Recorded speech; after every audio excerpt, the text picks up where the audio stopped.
আসসালামু আলাইকুম। আশা করি ভালো আছেন এবং সুস্থ আছেন।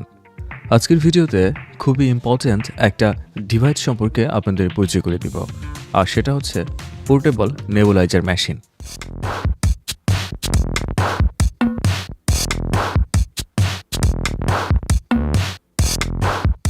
বিশেষ করে যাদের ফ্যামিলিতে ছোট ছোট বাচ্চা রয়েছে, সবসময় ঠান্ডা কাশি লেগেই থাকে, কিংবা অ্যাজমা, শ্বাসকষ্ট, ব্রঙ্কাইটিস রোগী আছে, তাদেরকে ডক্টরগণ অনেক সময় নেবুলাইজেশন করার জন্য সাজেস্ট করে থাকেন, অথবা কারো কারো নিয়মিত নেবুলাইজ করতে হয়। তাদের জন্য বাসাবাড়িতে একটা নেবুলাইজেশন মেশিন যে কত বড় নিয়ামত হতে পারে তা শুধুমাত্র সেই ভুক্তভোগী রোগীরাই এটা বুঝতে পারে। আপনারা হয়তোবা বিভিন্ন হাসপাতালে বা ফার্মেসির দোকানে অনেক বড় সাইজের নেবুলাইজেশন মেশিন ইউজ করতে দেখেছেন কিংবা দেখে থাকবেন। এগুলো ব্যবহার করাও যেমন জটিল, তেমনি অনেক জোরে শব্দ হয়, ফলে বাচ্চারা অনেক ক্ষেত্রে ভয় পেয়ে যায়, আর প্রতিবার নেবুলাইজেশনের জন্য 100 টাকার মতো পে করতে হয়।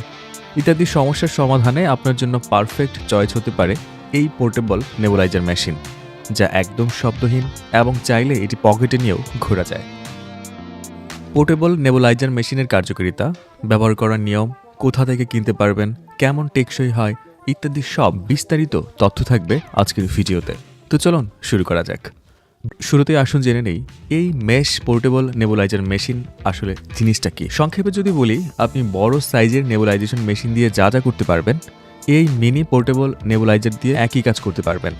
শুধুমাত্র এই পোর্টেবল মেশিনের সুবিধা হচ্ছে এটা যেখানে সেখানে বহন করা যায় এবং এটা চলাকালীন সময় কোনো শব্দ হয় না। এই মেশ নেবুলাইজারটি তরল ওষুধকে খুব সূক্ষ্ম কুয়াশায় পরিণত করে, সরাসরি ফুসফুসে পৌঁছে দেয় অতি সহজে। এটা বিশেষ করে শ্বাসকষ্ট, অ্যাজমা, সিওপিডি, ঠান্ডা কাশি, শিশুদের ব্রঙ্কাইটিস ইত্যাদি সমস্যায় ব্যাপকভাবে ব্যবহার হয়ে থাকে। এবং খেয়াল করে দেখবেন ডক্টরগণ প্রায়শই এই ধরনের কন্ডিশনে নেবুলাইজেশন করার জন্য সাজেস্ট করে থাকেন। আসুন এটা আনবক্সিং করা যাক, দেখা যাক এর মধ্যে কি কি দেয়া থাকে। স্ক্রিনে যে নেবুলাইজেশন মেশিনটি দেখতে পাচ্ছেন, এর মডেল নাম্বার হচ্ছে JSL W301। প্রথমটি হচ্ছে স্প্রেয়ার, যেটাকে আপনি মেইন নেবুলাইজেশন মেশিন বলতে পারেন। একটি পাবেন অ্যাডাল্ট মার্কস, যা দিয়ে বড় থেকে বৃদ্ধ মানুষ পর্যন্ত নেবুলাইজেশন করা যায়, এবং আরেকটি পাবেন চিলড্রেন মার্কস, যেটি মূলত শিশুদের জন্য ডিজাইন করা। এটা দিয়ে নবজাতক থেকে শুরু করে সকল বয়সী শিশুরা ব্যবহার করতে পারে। সাথে আরেকটি ইউএসবি কর্ড দেয়া আছে, যেটা দিয়ে চার্জ কিংবা সরাসরি পাওয়ার ব্যাংক বা ইউএসবি থেকেও চালাতে পারেন। আর এই সব কিছু আরও ভালোভাবে বোঝার জন্য একটা ইনস্ট্রাকশন ম্যানুয়াল দেওয়া আছে। এর পেছনে 2টা পেন্সিল ব্যাটারি সেট করা যাবে, যা দিয়ে আপনি পেন্সিল ব্যাটারি দিয়েও চালাতে পারেন। বলে রাখা ভালো, এটা পাওয়ার কনজাম্পশন অনেক কম, ফলে 2টা পেন্সিল ব্যাটারি দিয়ে নিয়মিত 30 মিনিট ইউজ করলেও 8 দিনের বেশি ব্যাকআপ পাওয়া সম্ভব। আর এই জায়গায় ওষুধ দিতে হয়।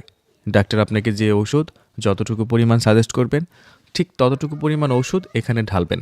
ওষুধ ঢালার পর ক্যাপটা ভালো করে লাগিয়ে রাখবেন। জিনিসটা ছোট হলে কি হবে, এটার এয়ার প্রেশার কিন্তু 70 থেকে 106 কিলো প্যাসকেল পর্যন্ত। তাই এটি দেখতে ছোট বিধায় প্রেশার কম হবে এমন ভাবার কোনো কারণ নেই। সবথেকে বড় কথা, এই ডিভাইসটি আপনি 4000 বারের উপরে ব্যবহার করতে পারবেন। মোটামুটি 3-4 বছর অনায়াসে চলে যাবে। এছাড়া এই ডিভাইসটার 1 বছরের অফিসিয়াল ওয়ারেন্টি দেয়া আছে, তাই ডিভাইসের কোয়ালিটি নিয়ে চিন্তার কোনো কারণ নেই।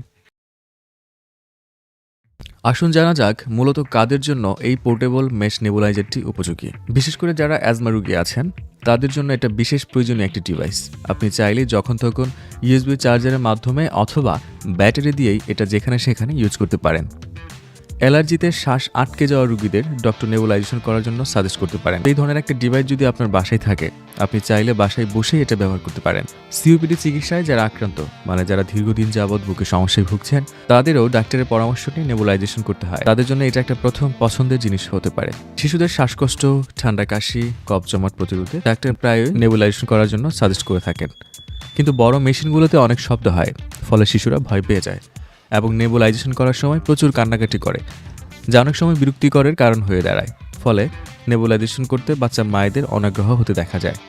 অনেক সময় দেখা যায় ডক্টর যে কয়দিন নেবুলাইজেশন করতে বলেছেন, এই সমস্যার কারণে এই কোর্স কমপ্লিট করা হয় না। এই ধরনের সমস্যা নিরসনে এই ডিভাইসটি আপনার প্রথম পছন্দ হতে পারে।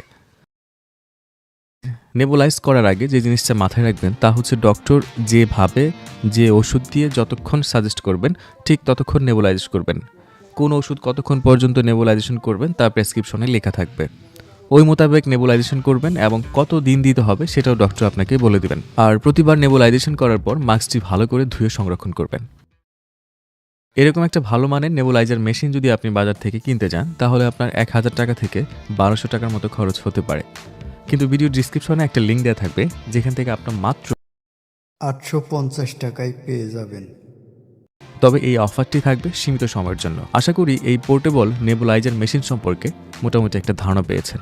আপনারা এই মেশ নেবুলাইজারটি কখনো ইউজ করেছেন কিনা বা ইউজ করে কেমন ফলাফল পাচ্ছেন, অবশ্যই আপনার অভিজ্ঞতার কথা কমেন্টস বক্সে লিখে আমাদের সাথে শেয়ার করবেন। তাছাড়া এই নেবুলাইজার সম্পর্কে আপনার আর যদি কোনো প্রশ্ন থাকে বা কোনো কিছু জানার থাকে, অবশ্যই মতামত করে জানাতে পারেন। আপনার মতামতের যথাযথ রিপ্লাই দেওয়ার চেষ্টা করা হবে। আজ এই পর্যন্তই, আগামীতে আবার দেখা হবে। সেই পর্যন্ত ভালো থাকুন, সুস্থ থাকুন এবং সকল ঔষধপত্র একজন ডক্টরের পরামর্শ নিয়ে সেবন করুন। ধন্যবাদ।